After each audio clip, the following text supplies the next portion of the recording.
ಕಾಣಲ್ಲ ನಡೀತಾ ಇರ್ತದೆ. ಇದರಿಂದ ಇಡೀ ವ್ಯವಸ್ಥೆಯಲ್ಲಿನ ಎಲ್ಲ ವಸ್ತುಗಳ ಮೇಲೆ ಬೆಲೆ ಹೆಚ್ಚಾಗ್ತಾ ಹೋಗುವಂಥದ್ದು. ಆದರೆ ಒಂದಕ್ಕೆ ಮಾತ್ರ ಹೆಚ್ಚಾಗ್ತಾ ಇಲ್ಲ ಬೆಲೆ, ಅದು ದುಡಿಮೆಗೆ. ಯಾರು ಕೆಲಸ ಮಾಡ್ತಾರೆ, ಯಾರು ದುಡಿತಾರೆ ಅವ್ರ ಪೇಮೆಂಟ್ಗಳು ಹೆಚ್ಚಾಗ್ತಾ ಇಲ್ಲ. ಪೇಮೆಂಟ್ ಸರಿಯಾದ ಸಮಯಕ್ಕೂ ಆಗ್ತಾಯಿಲ್ಲ, ಪ್ರತಿ ತಿಂಗಳು ಸಹಿತ ಆಗ್ತಾಯಿಲ್ಲ. ಇದಕ್ಕೆ ಕಾರಣ ಏನು?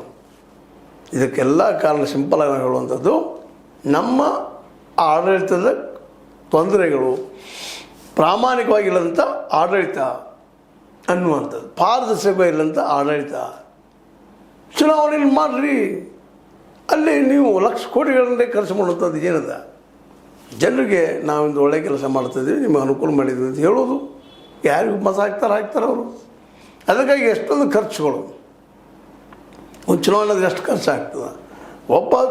ಒಬ್ಬ ಶಾಸಕ ಇವತ್ತು ಆಯ್ಕೆ ಆಗಬೇಕಾಗಿದ್ರೆ 10 ಕೋಟಿ ರೂಪಾಯಿ ಆರಾಮ್ ಬೇಕಂತ ಹೇಳ್ತಾರೆ. ಅವ್ರು ಮಾತಾಡೋ ಮಾತುಗಳು 10 ರಿಂದ 15 ಕೋಟಿ ಬೇಕಂತೆ.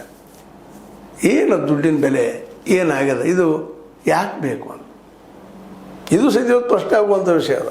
ಅಂದ್ರೆ ನಾವು ಹೇಳುವ ಉದ್ದೇಶ ಒಂದೇ, ಇವತ್ತು ರಾಜಕಾರಣ ಮಾಡುವಂಥವರು ದುಡ್ಡನ್ನು ಸಂಗ್ರಹಣೆ ಮಾಡೋದು ತಮ್ಮರಿಟ್ಟುಕೊಳ್ಳೋದ್ರಿಂದಾಗೆ, ಚುನಾವಣೆಗಳು ಖರ್ಚು ಮಾಡೋದ್ರಿಂದಾಗೆ ಇಲ್ಲಿಯ ಏನಪ್ಪ ಅಂದ್ರೆ ಬಡವಗೆ ಕೊಳ್ಳೋ ಶಕ್ತಿ ಇಲ್ಲದಂಥ ಪರಿಸ್ಥಿತಿ ಐತಿ. ಯಾಕಂದ್ರೆ ಉದ್ಯೋಗಗಳಿಲ್ಲಲ್ಲ, ಅಲ್ಲೇ ಉದ್ಯೋಗ ಸೃಷ್ಟಿನೂ ಇಲ್ಲ. ಯಾವ ಮೋದಿಜಿ ಅವರು ವರ್ಷಕ್ಕೆ 2 ಕೋಟಿ ಉದ್ಯೋಗ ಸೃಷ್ಟಿ ಮಾಡೋದಂತ ಹೇಳಿದರು, ಎಷ್ಟು ಕೋಟಿ ಮಾಡಿದ್ದಾರೆ ಇಲ್ಲಿವರೆಗೆ?